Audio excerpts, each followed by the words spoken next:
Sometimes these stories are going to write themselves, and that's kind of what the case is Master Chief Petty Officer of the Navy, the top enlisted leader, has pissed off, I would say, a lot of the fleet, as we're seeing people coming out of the woodworks across every social media bashing him for some choice words that were not very sensitive to what this aircraft carrier has recently had to deal with. And I will get to, what his comments were, but you guys will need the context of why he was there and what was going on. Giving context, 10 deaths in 10 months, string of suicides on a single aircraft carrier. Now, military.com went more into this, and they said 2 sailors had died on April 9th and 10th, was alerting the crew that those deaths were the 8th and 9th S the ship had experienced in 9 months. 3 sailors who heard the announcement told military.com on the condition of anonymity to avoid retaliation. Crazy that to talk about a serious subject like losing your shipmates and wanting, their lives to be remembered would have to be something under anonymity. But I understand there's political red tape of who can say what. One explained that Gout, talking to the crew first thing in the morning, went on to tell sailors to reach out and talk to someone if they needed help and that resources were available to them. That sailor described it as what they say after they have a S every time. Now, according to one of the sources of what the MCPON said, it kind of went like this. This was on Reddit, but it's been everywhere else as well. But it says, MCPON visited the George Washington today. A buddy from the ship dropped this quote in a group chat. HM2 asked MCPON why we have sailors living in a construction zone with no parking and no hot water. MCPON said, quotations, lower your standards, and says actual quote. Now, I do have to give kudos. This HM2 is asking critical questions relevant to their job because as a hospital corpsman and the health and well-being of your crew, it's about the water, it's about where they sleep, it's about all these other things that can compile and actually affect the jobs themselves. And so that's why I have to say, like, the parking is not the major issue, but in regards to health, but it's awesome to see someone willing to ask these critical questions. Now, I want to point one thing out here. It says misleading, and that was probably done by a moderator because I doubt this person would have put that on there to show that this is misleading. But it looks like some of the mods of Reddit might be in the Chiefs mess and maybe trying to counteract this bad press. Gives 0 Fs is a mod here, and he pretty much does a verbatim, allegedly, what was said by the MCPON. So I would take contention with your phrase up to par. How many carriers have you been on? Just this one, Master Chief. I think we could have done better to manage your expectations coming into here because you're trying to fix a warship this size. Legally and from a safety perspective, you have to at times have a certain percentage of the crew on board. To do that, you sometimes have to be in a situation where you have to walk 30 to 40 frames. I was telling the CEO my favorite moments from Lincoln was watching the captain name walk past with a towel on their shoulder saying, I need a working head. There's no hot water in my head. So there's positives and negatives to everything. Parking sucks. Parking is the only privilege I've ever cared about. I don't care about where I eat or sleep, but man, I care a lot where I park. I hear your concerns and you should always raise them, but you need to do so with a reasonable expectation of what this is like. What you're not doing is sleeping in a foxhole like a Marine. You're going home at night, unlike Harry S. Truman, so when you're here, you have more stability.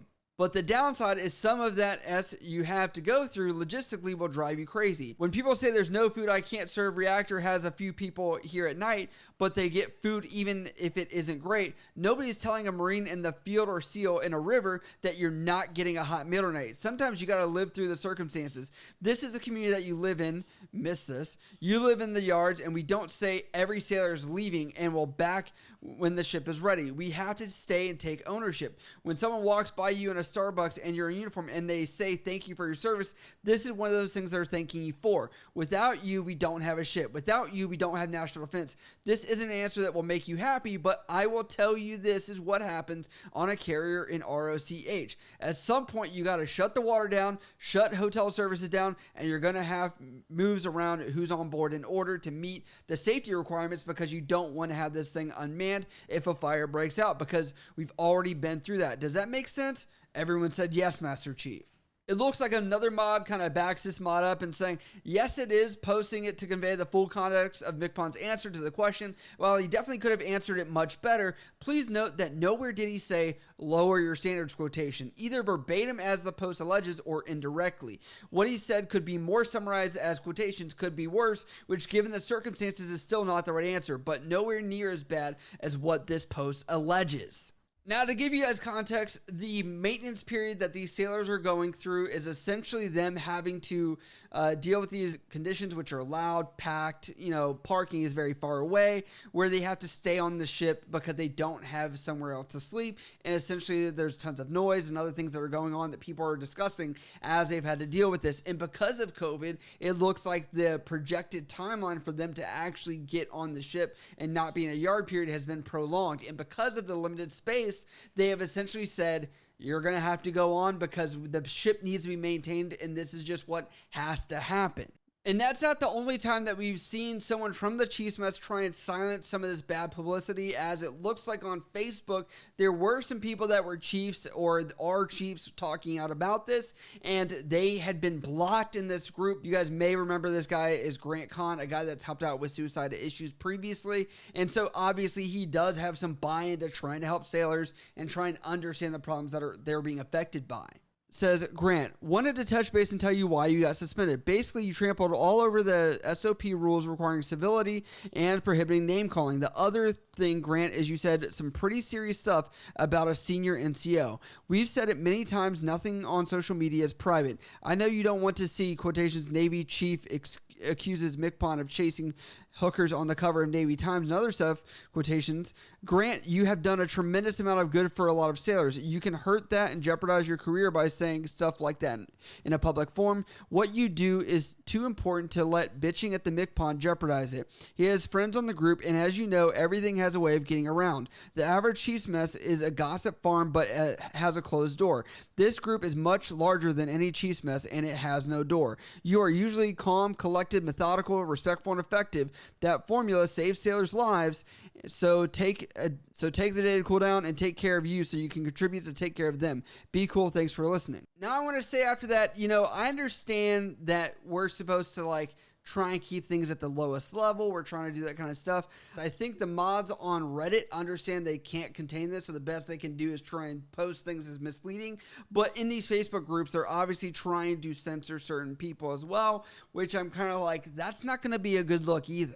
Not a Punk writes on Reddit and says, the Master Chief Payoffs of the Navy is appointed by the Chief of Naval Operations to serve as a spokesperson to address the issues of enlisted personnel to the highest positions in the Navy. As such, they are Senior Enlisted Advisor to the CNO and the Chief of Naval Personnel. And this person says, do your effing job or step aside for someone who will. This guy says, so effing out of touch with the enlisted. It should go away. Get an E4 and E5, especially a salty one. They'll get a clear picture to the CNO better than anyone else. Yeah, they do serve as an advisor. Obviously, they are the top enlisted person to address enlisted matters. I understand that people are sitting here blaming that we're throwing $25,000 at these kids that are coming fresh out of boot camp, and that we're also, not giving any feedback into the fleet of people that are serving these bad conditions. I'm like, this $25,000, I understand it's part of a different budget, but what would that mean to these sailors to stay in and not have to sleep in those conditions? You can only say maybe the Navy needs cheap labor. That might be the case, but you're not going to retain many people. McPon is currently under investigation. If you did not see that full entire video, go check it out because it will actually fill you in on a lot of stuff. Now, to bring you up to speed a little bit, now this guy, our McPon now, is essentially going to write it out because they've already annotated the new McPon. They've already appointed him. So even if this goes awry, it doesn't matter. Even if this goes awry, he's still with defense contractors, whoever else that's going to, make sure he gets a job after this. Because we all know that's typically what happens. I have to be fair and he's not getting his retirement taken away for being insensitive about parking and hot water and things like that. But it seems like a lot of people are critical because the role he's fulfilling doesn't seem like he is being very sensitive to what happened on board recently, and he wasn't maybe appreciating some of the trials and tribulations they've been through. But at the same time, I have to also say, the guy's been in how long? He's probably had a bad day or shitty situation too, which doesn't make it right. We should always try and make the Navy better. But, you know, again, the next MCPON's going to come through. He's going to have new priorities. He says everyone should have hot water. That's his next mission. You know, anything in the military, whenever you make an issue brought up, it typically gets solved after you're gone, not while you're there. So just putting it out there. What do you guys think about this situation with the Master Chief Petty Officer of the Navy? Do you think he was insensitive? Do you think this is just a solid dog situation? Do you think these guys have legitimate concerns? What side are you on this? Because it is getting very interesting seeing all the hot takes that are coming from this.